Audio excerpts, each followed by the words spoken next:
to tell you of a curious series of events which happened in Castringham Hall in Suffolk.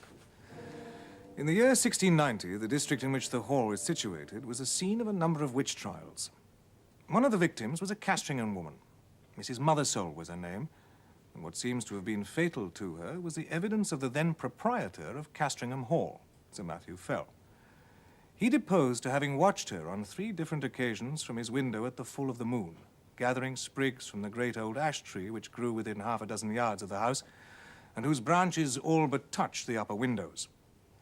On each occasion, Sir Matthew had done his best to capture the woman, but she had always taken alarm at some accidental noise he'd made, and all he could see when he got down to the garden was a hare running across the park in the direction of the village.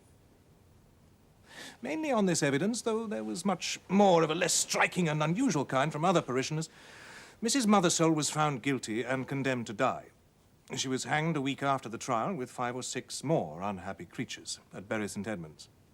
The other victims were apathetic or broken down with misery, but Mrs. Mothersole was, as in life, so in death, of a very different temper.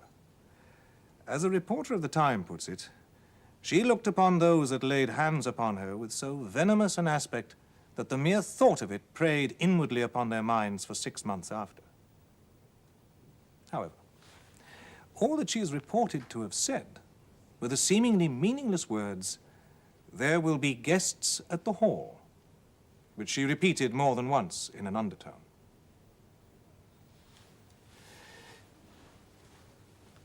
A few months after the execution, when the moon of May was at the full, Sir Matthew and the vicar, Mr. Crome, were taking an evening stroll in sight of the ash tree, which I described as growing near the windows of the building, when Sir Matthew stopped and said, "What is it that runs up and down the stem of the ash? It is never a squirrel. They will all be in their nests by now." The vicar looked and saw the moving creature, and he could have sworn, he said, that, squirrel or not, it had more than 4 legs. Still, not much was to be made of the momentary vision, and the 2 men parted. Next day, Sir Matthew Fell was not downstairs at 6 in the morning, as was his custom, nor at 7, nor at 8. Hereupon the servants went and knocked at his chamber door. In the absence of a reply from within, the door was opened at last from the outside, and they found their master dead. His corpse swollen and black. The parson was fetched, and among papers he left are some notes, which I quote for the sake of the light they throw upon the course of events and also upon the common belief of the time. There was not any the least trace of an entrance having been forced to the chamber, but the casement stood open, as my poor friend would always have it in this season. The body was very much disordered as it lay in the bed, being twisted after so extreme a sort as gave too probable conjecture that my worthy friend and patron had expired in great pain and agony. There was on the table by the bedside a Bible, in which my friend used nightly and upon his first rising to read a set portion. And I, taking it up, it came into my thoughts to make trial of that old and superstitious practice of drawing the sortes. I made then 3 trials, opening the book and placing my finger upon certain words, which gave in the first these words from Luke 13:7, "Cut it down." In the second, Isaiah 13:20, "It shall never be inhabited." And upon the third experiment, Job 39:30, "Her young ones also suck up blood." This is all that need be quoted from Mr. Crome's papers. Sir Matthew Fell was duly coffined and laid into the earth, and his son, Sir Matthew II, succeeded to the title and estates. It is to be mentioned, though the fact is not surprising, that the new baronet did not occupy the room in which his father had died, nor, indeed, was it slept in by anyone during the whole of his occupation. The second Sir Matthew died in 1735 and was duly succeeded by his son, Sir Richard. It was in his time that the great family pew was built out to the north side of the parish church. So large were the squire's ideas that several of the graves on that unhallowed side of the building had to be disturbed to satisfy his requirements. Among them was that of Mrs. Mothersole. A certain amount of interest was excited in the village when it was known that the famous witch was to be exhumed, and the feeling of surprise and indeed disquiet was very strong when it was found that, though her coffin was fairly sound and unbroken, there was no trace whatever inside it of body, bones, or dust. The incident revived for a time. All the stories of witch trials and Sir Richard's orders that the coffin should be burnt were thought by a good many to be rather foolhardy, though they were duly carried out. One morning, it was in 1754, Sir Richard woke after a night of discomfort. His chimney had smoked persistently, and something had so rattled about the window that no man could get a moment's peace. Further, there was a prospect of several guests arriving in the course of the day.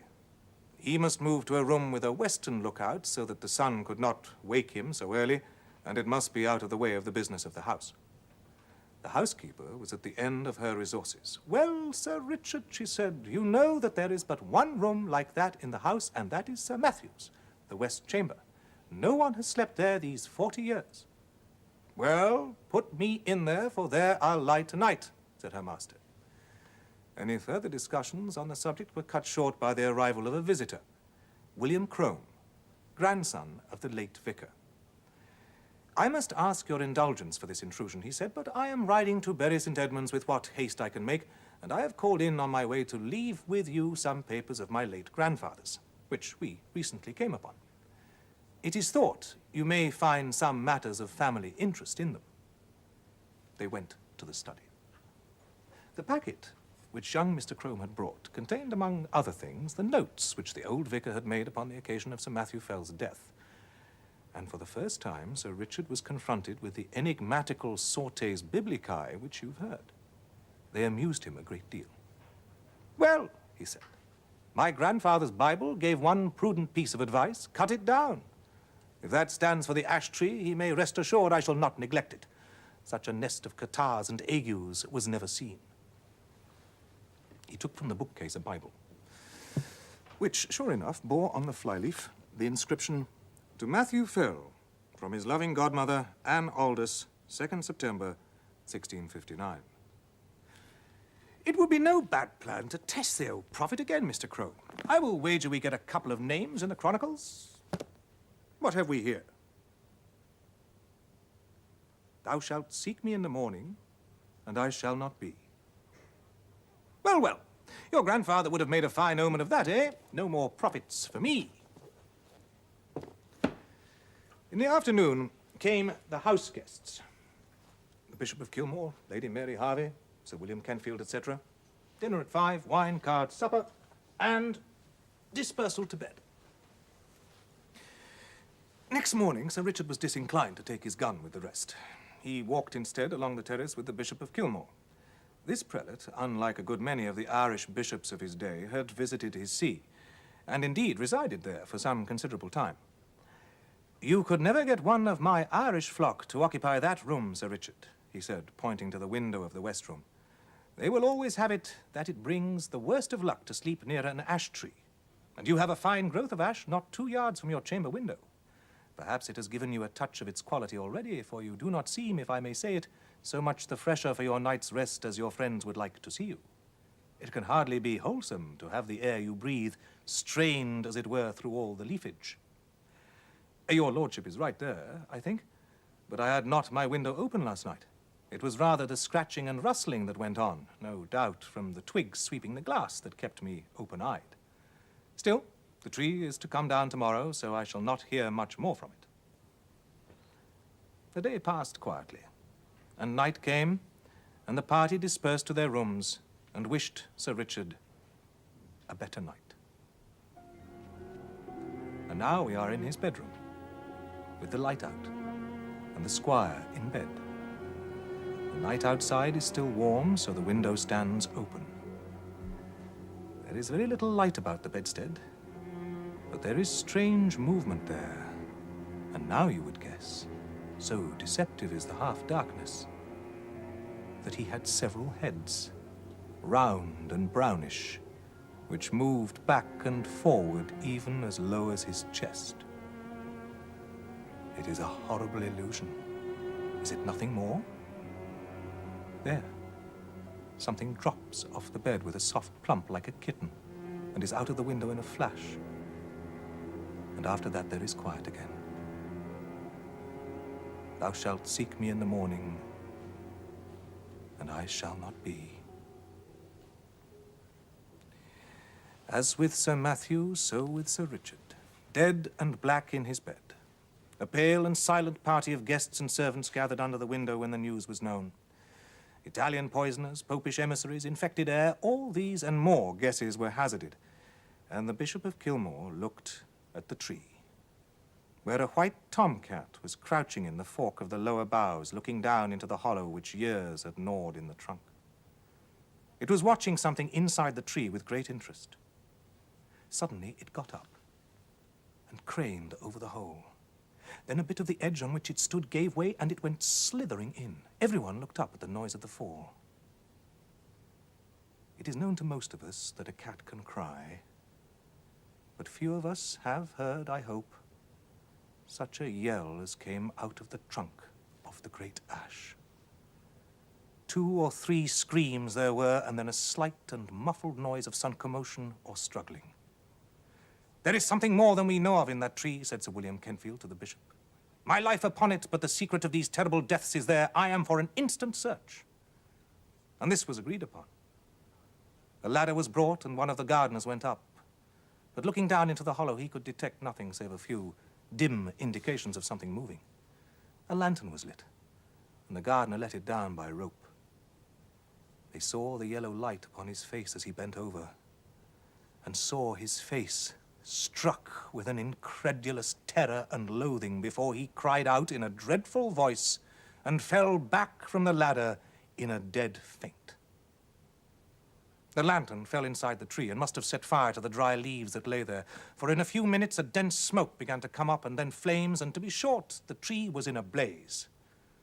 The bystanders made a ring at some yards' distance, and Sir William and the bishop sent men to get what weapons and tools they could, for clearly whatever might be using the tree as its lair would be forced out by the fire.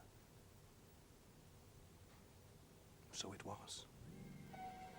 First, at the fork, they saw a round body covered with fire, the size of a man's head, leap into the air and fall on the grass, where after a moment it lay still. The bishop went as near as he dared to it and saw what? But the remains of an enormous spider, veinous and seared. And as the fire burned lower down, more terrible bodies like this began to break out from the trunk, and it was seen that these were covered with grayish hair.